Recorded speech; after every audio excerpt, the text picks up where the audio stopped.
ఇట్లా ఒక help line centre ఏర్పాటు చేయాలని ప్రయత్నం చేస్తున్నారు. ఇది హైదరాబాద్ నుంచి బెంగళూరు వెళ్లే వోల్వో బస్సు.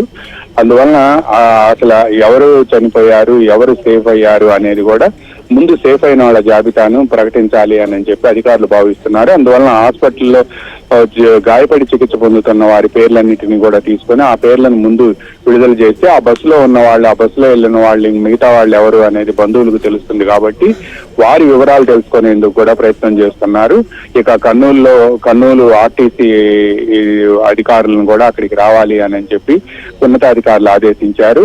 అదేవిధంగా కొంతమంది మెకానికల్ వాళ్ళను కూడా తీసుకువెళ్తున్నారు. ఎందుకంటే బస్సులో ఉన్న మృతదేహాలను గుర్తించేందుకు బస్సు లోపలికి వెళ్లేందుకు కూడా ప్రయత్నాలు చేస్తున్నారు. అంతా కూడా వర్షం పడుతుండటం, పైగా తెల్లవారుజామున 3:30 గంటల సమయంలో ఈ ప్రమాదం జరగటంతో బస్సులో నుంచి ఆ ప్రమాదం జరిగిన సమయంలో ఎవరైనా బయటకు వచ్చి వెళ్లిపోయి ఉంటారు అనేది కూడా అధికారులు సందేహం వ్యక్తం చేస్తున్నారు. అందువలన మృతుల సంఖ్యను వెంటనే అధికారులు చెప్పలేకపోతున్నారు. పైగా లోపల ఉన్న డెడ్ బాడీస్ కూడా ముద్దలుగా మారిపోయి సజీవ దహనం కావడంతో ముద్దలుగా మారిపోయి ఉండటంతో అసలు ఎవరు ఎంతమంది చనిపోయారు అనేది కూడా అధికారులకు అంతుచిక్కటం లేదు. అందువల్లనే డెడ్ బాడీస్ అన్ని ఉన్నాయి, మృతుల సంఖ్య ఎంత అనేది నిర్ధారణకు రాలేకపోతున్నారు. మరికొద్ది సేపట్లో దీనికి సంబంధించిన వివరాలంతా కూడా తెలిసే అవకాశం ఉంది. ఇప్పటి వరకు మాత్రం బస్సులో డ్రైవరు, అడిషనల్ డ్రైవర్ తో కలిపి మొత్తం 44 మంది ఉన్నారు. ఇందులో 20 మంది సేవ్ అయ్యారు. మిగతా 24 మంది ఆచూకీ మాత్రం తెలియాల్సి ఉంది.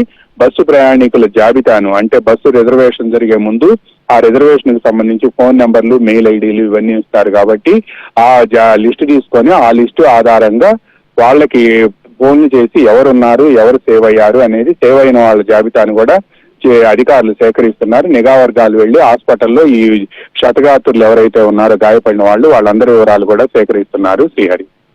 రైట్. సో దీనికి సంబంధించి కూడా